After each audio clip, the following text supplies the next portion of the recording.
उम्र महज 7 साल। नाम अभिजिता गुप्ता। छोटी सी इस उम्र में इन्हें world youngest author and grand master in writing का खिताब मिला है। लॉकडाउन में जब लोग घरों में कैद थे तब इन्होंने लघु कथा और कविताओं का एक संग्रह लिखा। हैप्पीनेस ऑल अराउंड नाम से किताब प्रकाशित हुई है। अब इस बच्ची के एक और रिकॉर्ड बनाया है। यह एक रिकॉर्ड है, एक साथ 4 किताबों का करार कर अभिजिता देश की पहली लेखिका बन गई हैं। अभिजिता की लेखनी विरासत में मिली है। प्रसिद्ध कवित मैथिली शरण गुप्ता अभिजिता के परदादा थे। दूसरी कक्षा में पढ़ने वाली बच्ची इंदिरापुरम में रहती है। पिता चार्टर्ड अकाउंटेंट आशीष गुप्ता है। मां अनुप्रिया गुप्ता उद्यमी हैं। अनुप्रिया ने कहा कि इकलौती बेटी अभिजिता के लेखन यात्रा के हर चरण में हमने सहयोग किया। उन्हें गर्व है कि 5 साल की उम्र में ही उसने लिखना शुरू कर दिया था। अभिजिता को इंटरनेशनल बुक ऑफ रिकॉर्ड्स की तरफ से वर्ल्ड यंगेस्ट ऑथर का खिताब मिला है।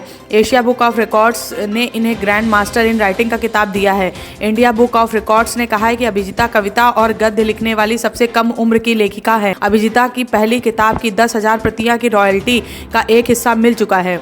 उन्होंने कहा कि मुझे लिखना पसंद है और जो सुनती हूँ, देखती हूँ, महसूस करती हूँ, बस उसी को लिखने की आदत है। अभिजिता ने कहा कि मेरी जल्द ही एक और किताब आने वाली है। कोरोना महामारी और बच्चों पर उसके प्रभाव आदि मुद्दों पर उन्होंने इस पर लिखा है। कानपुर में बर्ड फ्लू ने दस्तक दी है। चिड़ियाघर में 4 पक्षियों की मौत के बाद चिड़ियाघर बंद कर दिया गया है। जू के बाहर नोटिस चस्पा कर पर्यटकों व मॉर्निंग वॉकर्स के आने पर रोक लगा दी गई है। उधर जू के अंदर बीमार पक्षियों को अलग रखकर उनका खास ख्याल रखा जा रहा है। 2 दिन पहले कानपुर चिड़ियाघर में 4 पक्षियों की मौत हो गई थी।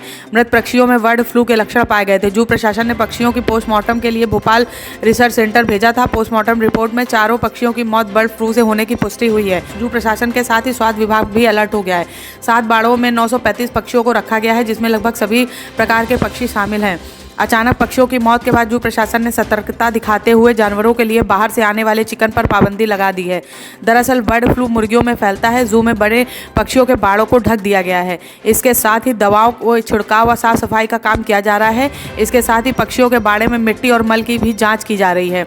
जू के बाहर नोटिस लगाया गया है जिसमें लिखा है कि बर्ड फ्लू के कारण जू पर्यटकों व मॉर्निंग वॉकर्स के लिए बंद किया जा रहा है। जू अगले आदेशों तक बंद रहेगा। पूर्व फौजी सौरभ शर्मा की गिरफ्तारी से बोहनी गांव के लोग शर्मिंदा हैं। एटीएस लखनऊ की टीम ने सेना की गोपनीय जानकारी पाकिस्तान को देने के आरोप में उसे शुक्रवार को गिरफ्तार किया था। मिलिट्री इंटेलिजेंस की सूचना के आधार पर यह कार्रवाई की गई है। गांव के प्रधान मेजर भीष्म त्यागी ने कहा कि सौरभ ने देश के साथ गद्दारी कर पूरे देश को शर्मिंदा किया है। गद्दार को अब इस गाँव में कोई भी नहीं पूछेगा। वहीं बेटे पर लगे आरोपों को लेकर मधु शर्मा को यकीन ही नहीं हो रहा है। उन्होंने कहा कि उनका परिवार पहले ही देश की सेवा करता रहा है। सौरभ के दादा यूपी पुलिस में थे। 2013 में सौरभ सेना में भर्ती हुआ था। किडनी की बीमारी की वजह से करीब 7 साल पहले नौकरी से सौरभ घर लौट आया था। एटीएस का आरोप है कि सौरभ ने फेसबुक पर पाकिस्तानी महिला के संपर्क में आने के बाद उसे सूचनाएं लीक करनी शुरू कर दी थी। महिला ने खुद को डिफेंस जर्नलिस्ट बताया था।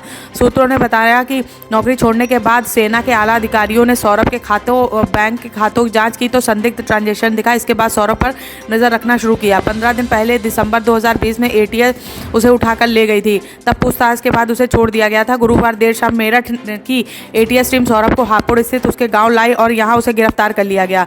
उसके पास से कुछ महत्वपूर्ण दस्तावेज भी बरामद हुए। एटीएस के मुताबिक सौरभ पाकिस्तान व अन्य देशों को महत्वपूर्ण व गोपनीय जानकारी लीक करता था। सौरभ के खिलाफ लखनऊ के एटीएस थाने में ऑफिशियल सीक्रेट एक्ट के तहत केस दर्ज किया गया है। मुझे तारीफ नहीं चाहिए और ना ही हमें शाबाशी दीजिए।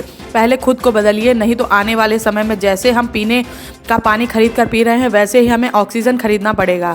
अभी नहीं जागे तो आगे सोचना पड़ेगा। यह अल्फाज हैं ऑक्सीजन बॉय के। मुंह पर मास्क और पीठ पर ऑक्सीजन सिलेंडर लाद कर वह लोगों को पर्यावरण के प्रति जागरूक करते हैं। ऑक्सीजन बॉय का कहना है कि पेड़ लगाने व पेड़ों को काटने के लिए वह अलग तरीके की मुहिम चलाकर लोगों को पर्यावरण के प्रति जागरूक कर रहे हैं। मूल रूप से प्रयागराज के बरौत के रहने वाले अतुल मिश्रा 2021 की शुरुआत से ही एक अनोखी मुहिम लेकर निकल पड़े हैं। बाजार और कॉलोनियों के साथ ही वह राह चलते लोगों से अपील करते हैं कि हाथों में पैम्पलेट, मुंह पर ऑक्सीजन मास्क व पीठ पर डैमो के रूप में ऑक्सीजन सिलेंडर लादकर वह लोगों के बीच पहुंचते हैं। उनके इस उद्देश्य को देखकर लोग उनकी तारीफ नहीं थकते हैं।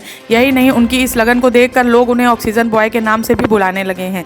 भदोही सहित आसपास के कई जिलों में वह लोगों को पर्यावरण के प्रति जागरूक कर रहे हैं। ऑक्सीजन बॉय अतुल मिश्रा का कहना है कि लोग हमारी तारीफ करते हैं और शाबाशी देते हैं, लेकिन हम यह काम तारीफ के लिए नहीं बल्कि लोगों को जागरूक करने के उद्देश्य से कर रहे हैं।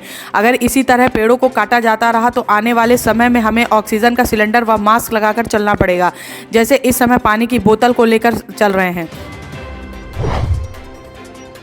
सूचना एवं जनसंपर्क विभाग में चतुर्थ श्रेणी कर्मचारी से प्रमोशन पाकर अपर जिला सूचना अधिकारी बने 4 कर्मचारियों को इलाहाबाद हाईकोर्ट से तगड़ा झटका लगा है। पहले समाजवादी पार्टी सरकार में नियमों के विपरीत जाकर दिए गए इस प्रमोशन को गलत बताते हुए हाईकोर्ट ने चारों कर्मचारियों को अपने मूल पद से हटाने का आदेश दिया है। इनमें से 3 कर्मचारियों को चपरासी तो 1 को चौकीदार के पद पर तैनाती के लिए निर्देशित कर दिया गया है। जानकारी के मुताबिक नियम विरुद्ध इस पदोन्नति को इलाहाबाद हाईकोर्ट में चुनौती दी गई थी। कोर्ट के आदेश पर यूपी सरकार ने फिर से चारों अधिकारियों को चतुर्थ श्रेणी कर्मचारी के अपने मूल पद पर लौटाने का आदेश दिए हैं। पदान्वित किए गए कर्मचारी मथुरा, बरेली, फिरोजाबाद व भदोही में तैनात हैं।